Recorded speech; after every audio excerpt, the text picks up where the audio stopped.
So this happened a week ago. I think that anyway. I'm looking to just make a statement by being here, and I think the protesters are doing the same. And props to them for the ones who are doing it non-violently, but I think that's a very rare thing indeed. Are you surprised? Our legislation. Then this happened about 5 minutes later.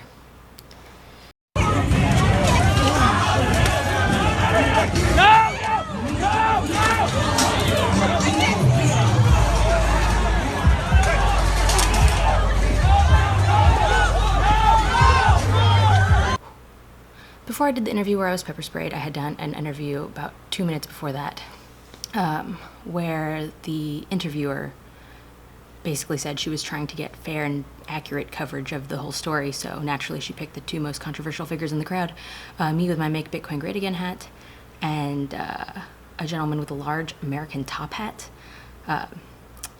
From what I could tell, he was there trying to protest against hate speech. Now, I asked him publicly, what do you define as hate speech? My guess is everything he disagrees with was hate speech. That interview never aired. I wonder why. Are we turning on the fans now? Okay. Fans apparently were turned on. Okay, so the next interview, I am speaking with a guy who's asking me, why are you here? Why are you here? Clearly trying to get some kind of confession of evil out of me. It's like, I don't know, I'm here to fucking see a Milo event. Like, I didn't realize attending a Milo event was a political stance, but apparently it is, because people in Berkeley who disagree with him don't go, they riot.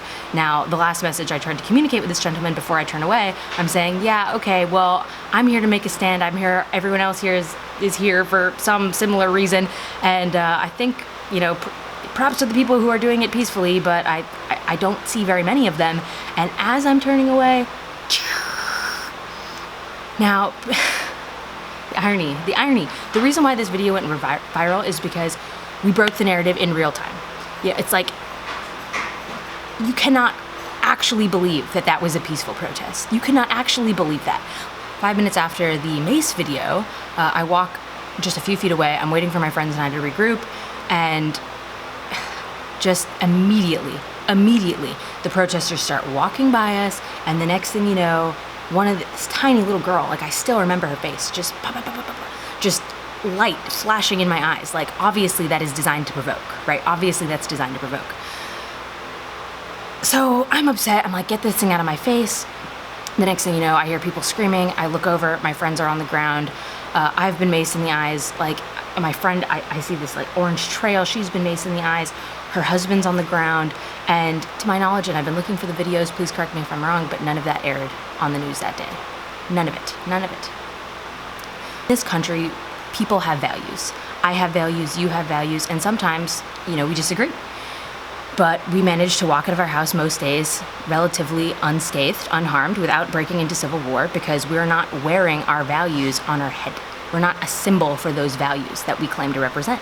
And if at any point in time the differences between, you know, individual values are large enough that people are willing to kill over it, we have a real problem. Like, this society has a real problem if people are willing to kill over the discrepancy of values.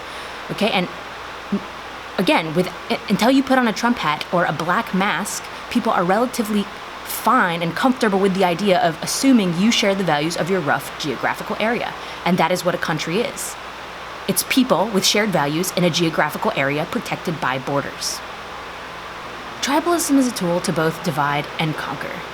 You know, the blacks versus the whites, women versus men, Muslims versus Americans, gays versus Christians. Like, I could go on and on and on and on.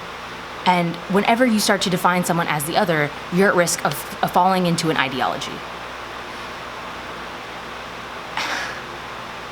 But the reality is that there are people in the world who are ideological.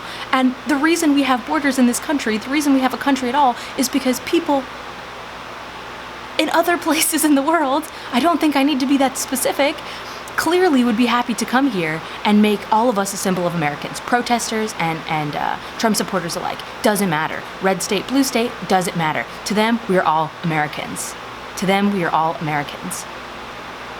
We all agree that humans should be treated with humanity, but we disagree on what a human actually is. And that night, I was made a symbol of free speech on the right, a martyr for free speech on the right, and a symbol of terrorism and hate on the left, because the media decided that every Trump supporter is a racist, a bigoted homophobe. It's like, forget the fact that I'm only half white, or the fact that I'm gay. It's so ridiculous. It's so ridiculous. And that's why people like Milo are popular, is because he's a gay man, and the only way he can get attention in the media, as sad as that is to be provocative. It's like, don't you get it? Don't you get it? In order to get a platform in this country, you need to be attacked. And I am telling you this desperately. There are people in this world who would have no problem killing you or me or any of those protesters.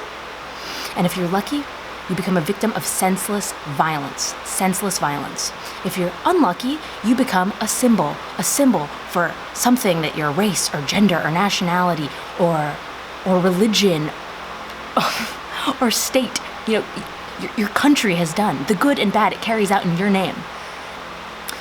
This is a story told to me by Jordan Peterson, who is undergoing a similar free speech debate at the University of Toronto.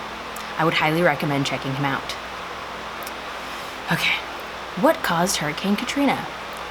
Was it the weather, or was it corruption? Everyone knew the dams would not hold. And when the storms hit, we all saw what happened when they didn't. Politicians allocated the money to build those dams, and the dams did not get built. The damn dams did not get built. It's like, ugh. Last Wednesday, the night before the event, I received an email detailing the list of prohibited items, which included food/drinks, backpacks, bags, no larger than 12 by 6, seat cushions, alcohol of any kind, plastic bottles, water bottles, etc., animals, except those authorized by university policy. So I assume that means they're, police dogs. Banners, signs, balls or other projectiles, weapons, glass, metal objects, cans, stick, poles, firecrackers, fireworks, hard coolers, derogatory, profane, scantily clad or offensive clothing. Damn, I really wanted to wear scantily clad clothing too. Artificial noise-making devices, video cameras, smartphones were okay, mono tripods, professional cameras, laser pointers, tobacco products, including e-cigarettes, skateboards, rollerblades, scooters, roller shoes, balloons, illegal drugs, segways, ADA only, bicycles, and tricycles. So I double-checked to make sure, and this list does not include manga hats, and that's all I brought. One symbol, no weapons. I'm just gonna read from this because I'm just gonna read from what I wrote because I'm just too fucking riled up right now. Okay. Prior to the Milo UC Berkeley event, the shameful UC Berkeley administrators wrote this in an email correspondence to their dean. It's on the topic of free speech and harassment. I will link to it below. They argued that the weak, the young, and the oppressed needed protection from the dangerous faggot Milo Yiannopoulos. Now, this is a conversation that they denied their students, and the dean responded with this. Contrary to widely held beliefs, the courts have made it very clear that there is no general exception to the First Amendment protection for hate speech or what is deemed to be derogatory. Do you get that? Fat shaming is legal, okay? Calling lesbians ugly, although is not true in this case, is also legal. Okay, so the show must go on. But does it have to, really? Do they really have to let Milo on? I don't know. Well, you can read it for yourself, but the correspondent says at the very end of it, well, we could agree to disagree, or we could just meet in person. And let us convince you why you should not have Milo on and how you could possibly do that. Okay, UC Berkeley can't formally refuse Milo, so instead they allow the worst possible situation to occur. They tell event goers to attend unarmed and without cameras. Campus groups encourage protesters to shut it down. Well, now we know what that means. They encourage those protesters to assemble with their banners, their signs, their weapons, their projectiles, their fireworks, and their hate. The entire city promoted this message against our president and his symbol, Milo Yiannopoulos.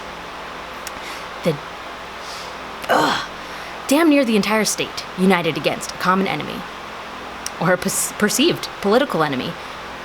So free speech was shut down that night, proving yet again that free speech does not exist on college campuses because of fear and intimidation from its administration.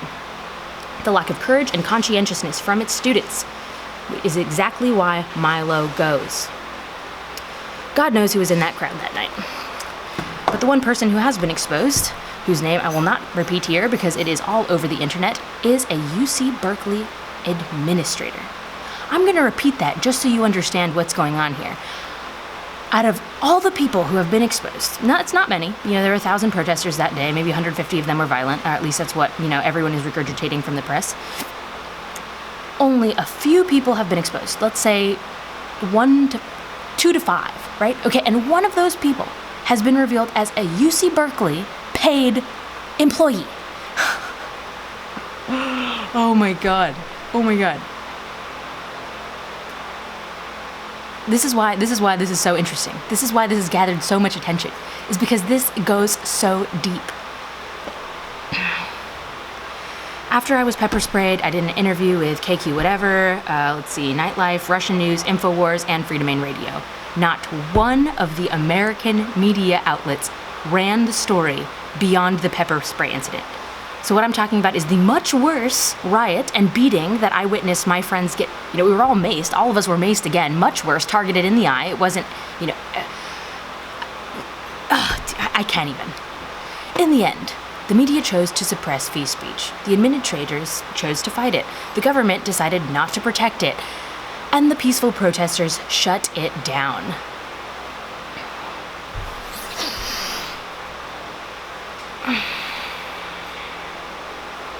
Two days later, on February 3rd, 2017, I received an email from UC Berkeley Associate Vice Chancellor and Dean of Students reiterating the weak sentiments of the dean. According to him, his goal is to condemn the violence and claim there were no reports of serious injuries. No reports of serious injuries. Forget the fact that my friend's ribs were fractured, broken, we're all complete. Again. The dean decided to reiterate and condemn the violence, claim there were no reports of serious injuries, while shamelessly clinging to the history of its once proud memory in protecting free speech. In case you did not know, macing someone unprovoked is a felony. Macing someone in a mask is an additional felony. And I'd like to say that the dean did say something right, in that there is no general exception to hate speech under the First Amendment as it is in Canada. Now, I'd say something else, and I think this is incredibly important and something that maybe Trump supporters should be a little bit more aware of, is that the job of the government is not to protect you. Okay, the job of the government is to protect your liberties, your right to free speech. That is their job, and they failed to do that job. They failed to do that job. They chose not to do that job. They failed to do that job because of corruption. And despite widespread coverage of the mass attack, UC Berkeley Chancellor Nicholas Dirks remained willfully ignorant and corrupt. The email included responses for cheap therapy and the phone numbers to the campus police. 6 police reports have been filed. Daddy has threatened funding. Milo is coming back, and I've been told that the ongoing investigation with the FBI may lead to me not getting my police report at all. So that's the story. I'm done.